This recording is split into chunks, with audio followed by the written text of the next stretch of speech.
Guys, Ajax22 here, and we are filming the Rogak P18, the worst handgun ever manufactured for commercial sale. At its core, the Rogak P18 is a good idea. It's a Steyr GB manufactured in stainless steel, and came along at a good time for that sort of a project to happen. It was in the 70s. There was a big push towards stainless steel as the new material for handguns. It was very popular.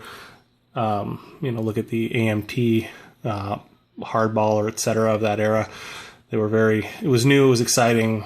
They hadn't quite figured all the kinks out yet, but they'd made some strong strides in those directions.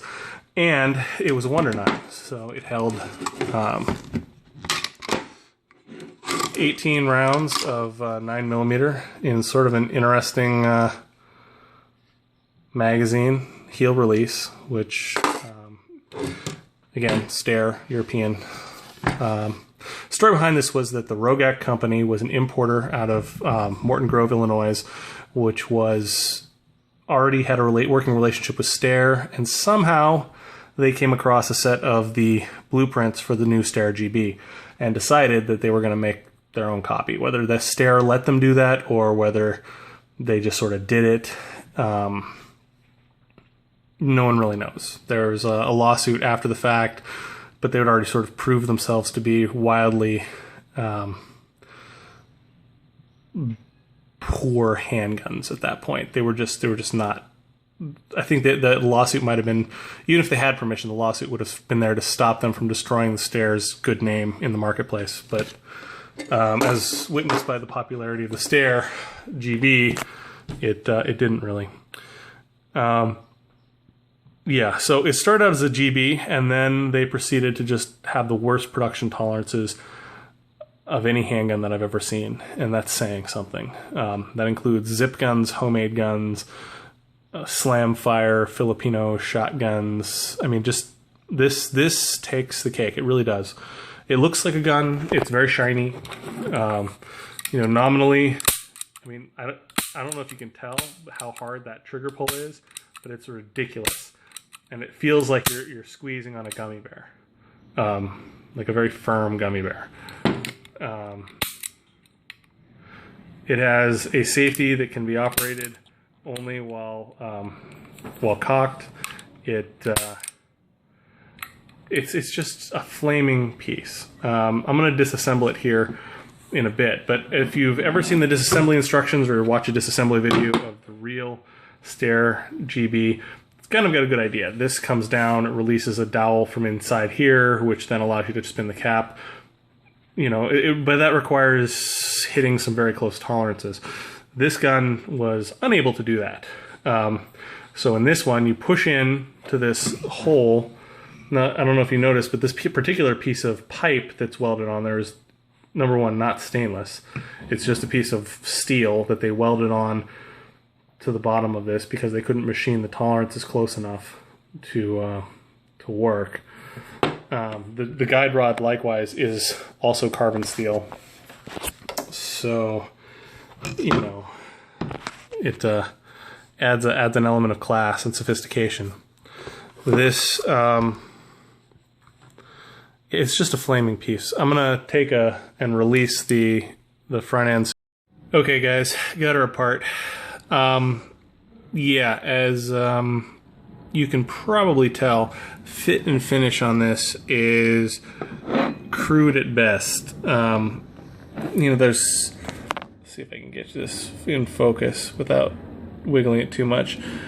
Roll pins crammed in there. There's apparently there was some sort of firing pin lockout originally designed in this that has absolutely nothing to do with it anymore. There's just a hole bored in it.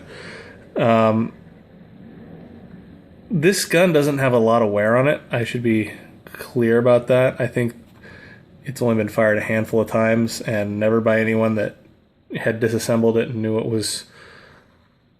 I mean, you just don't want to ever shoot this gun, ever, for any reason. Probably safe to pull the trigger, probably, but not a lot of times.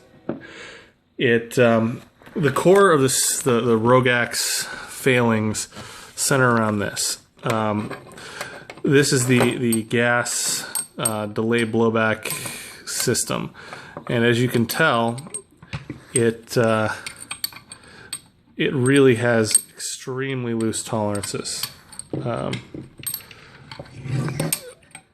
And I really should have a little stand for holding this stupid thing while I'm fiddling with it. But it's in the garage somewhere and I don't feel like digging it out, so you're just gonna have to watch me struggle. There you go. Anyway, it's supposed to be a gas trap, but the tolerances are so loose it just wiggles like crazy. I mean, look at the amount of play there. There's just no way pressure could build up. So effectively, it turns this thing into a straight blowback. No problem, says Rogak. What we really need to do is just butcher the ever-loving hell out of this thing. So if you can see down here, there's actually two long screws. You can see the nut there that have been added with nuts on them. And I mean, I don't know how they did this, but it is just god-awful. I mean, it almost looks like it was done by a monkey with files. And so this is actually a series of fiber pieces, illustrated by this, and little stainless stampings that create a buffer so that this doesn't beat itself apart entirely on like the first 10 rounds. Or 18 rounds, because it's a Rogak P18. And as you can see, a lot of these get broken and start flopping around.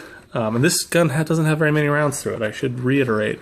It's already starting to disintegrate the buffer stack. Yeah, I mean, the springs look like they're hand-formed. The internals are just crude. It's hideous.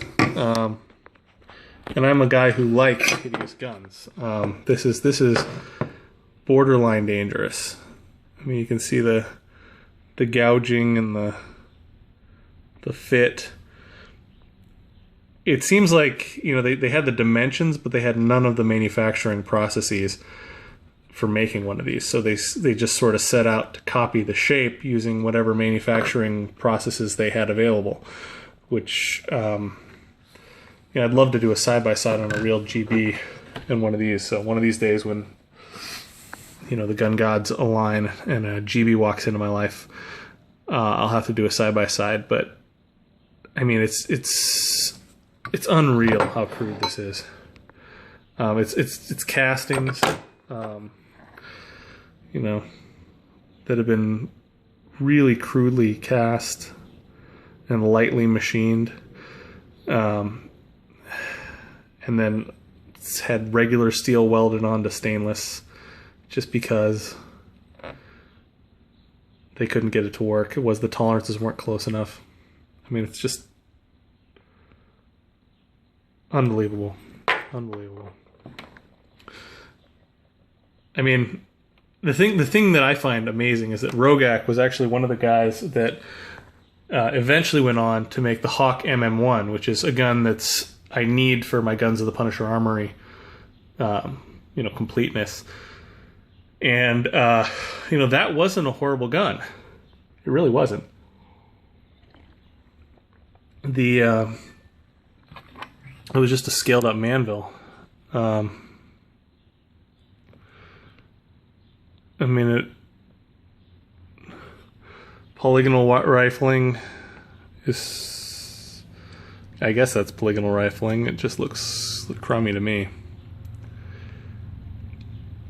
And the overall shaping and blending of the frame looks like they sort of took it to a belt sander and just knocked off all the hard edges. There's nothing symmetric or intentional about it. Yeah, it's just an impressive. I mean, I don't know how this is held together. but it looks like it's actually two pieces. You know, the head of this is somehow attached to that. I'm guessing it's threaded because they probably put a screw through it and then welded it in place.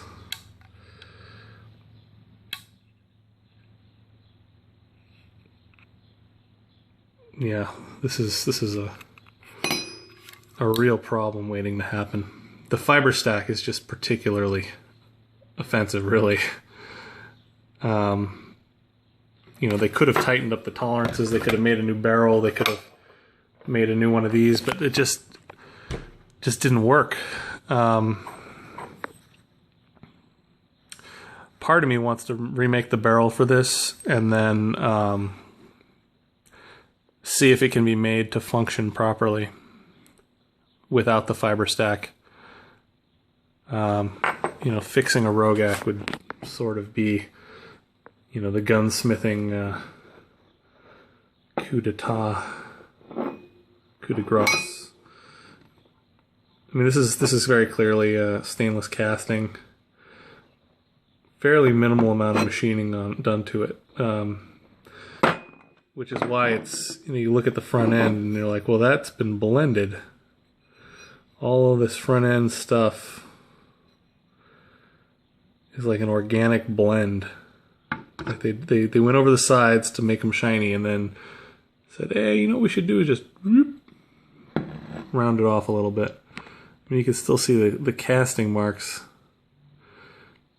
in the front of this, which is, you shouldn't be able to see the casting marks on something that should be machined to the point where it works as a gas trap. Safety only works when it's cocked. And it's a firing pin lockout. I'm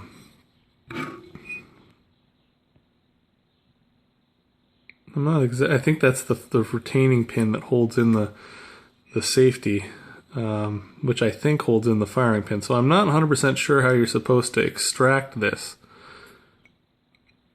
I mean, that looks to me like that's how it's retained. So if you break your firing pin, you have to stick an easy out or a tap in there to pull that roll pin out. Unless that roll pin comes out through where the sight is, which is entirely possible. So you knock the sight out and then do it. I mean, this is just, yeah.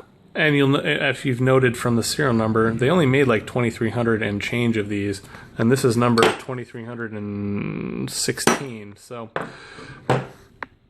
this is one of the ones that they made after they figured out how to fix all the problems with it.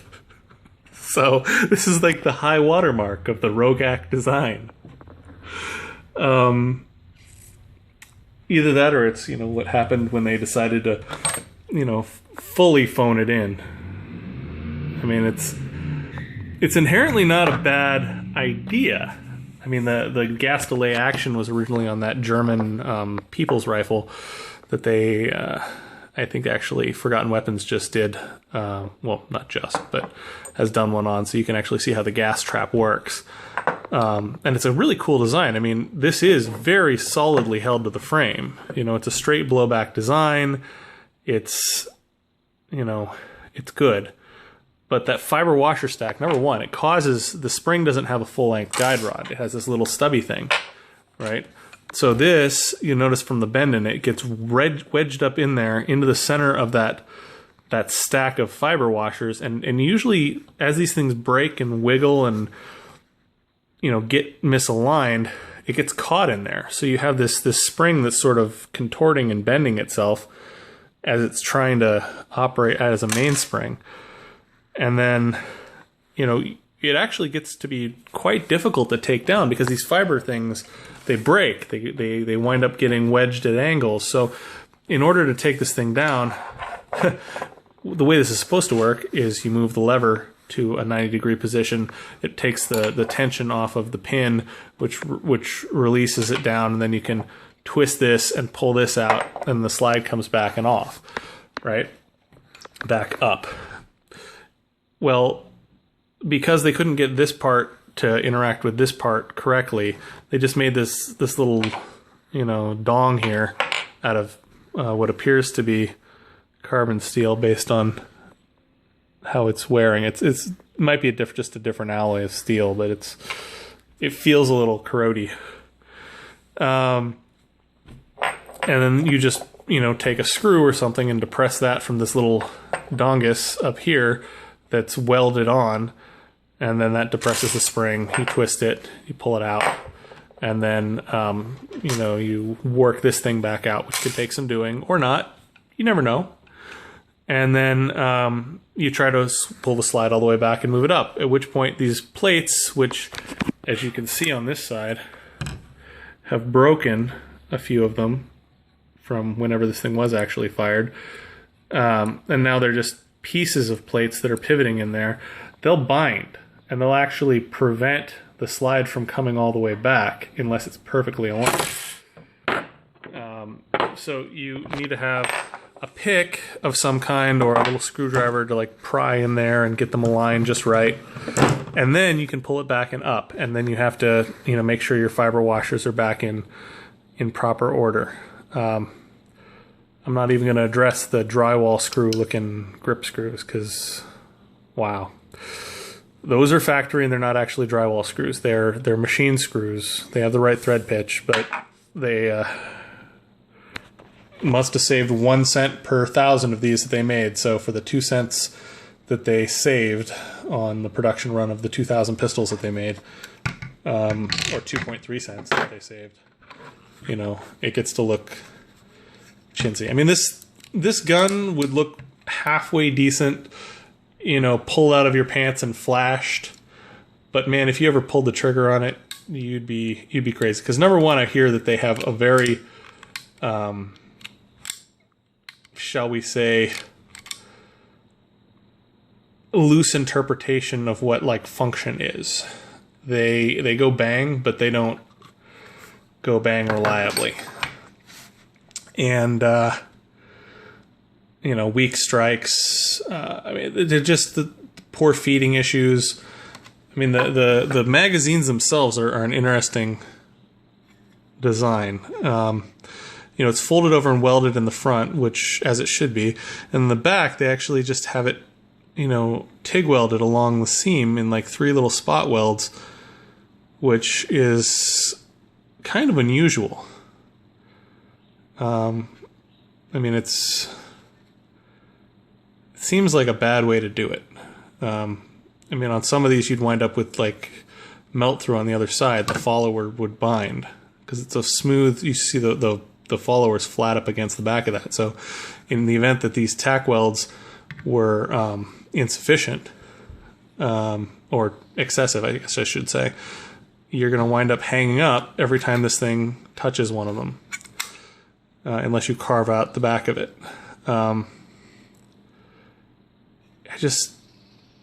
Yeah, what they were thinking, I guess, you know, at some point they're like, okay, we've made a lot of investment in the castings. Let's just get it done, turn them out. And, I mean, they only sold like 2,300 of these. And for that 2,300 worth of sales, they, you know, really incurred the wrath of GB, or Steyr, sorry, with their GB infringements. And they filed a pretty decent lawsuit against them. I mean, that's a hell of a way to destroy a relationship over, you know, a handful of guns. It's a shame. It really could have been a good idea. You know, I mean, yes, it's got stainless on stainless, so you're going to have galling to worry about. It's got all of the joys of the gas trap system as far as making the muzzle black and, you know, all the little problems that they point out. And it's heavy, especially relative to, you know, a loaded up Glock with its polymerness. I mean, this alone weighs, you know, about a Glock. But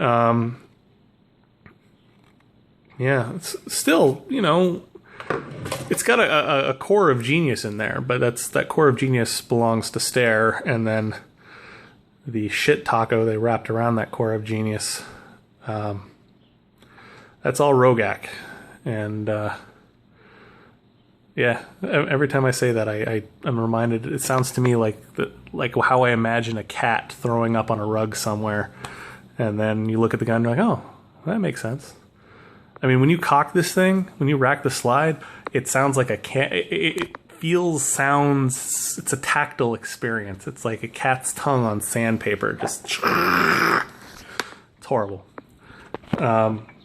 If you have an opportunity to get one for your collection, you should get one, but you should also maybe shoot it once just to see how bad it is and film it so everyone else can watch it.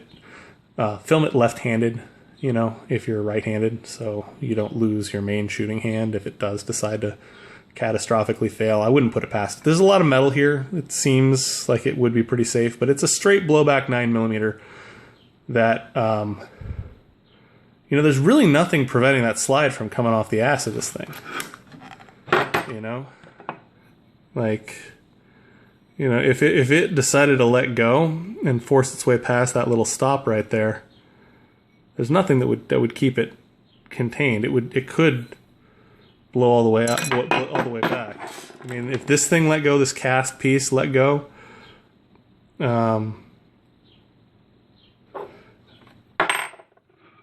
it's not as solid as a 1911. Let's put it that way.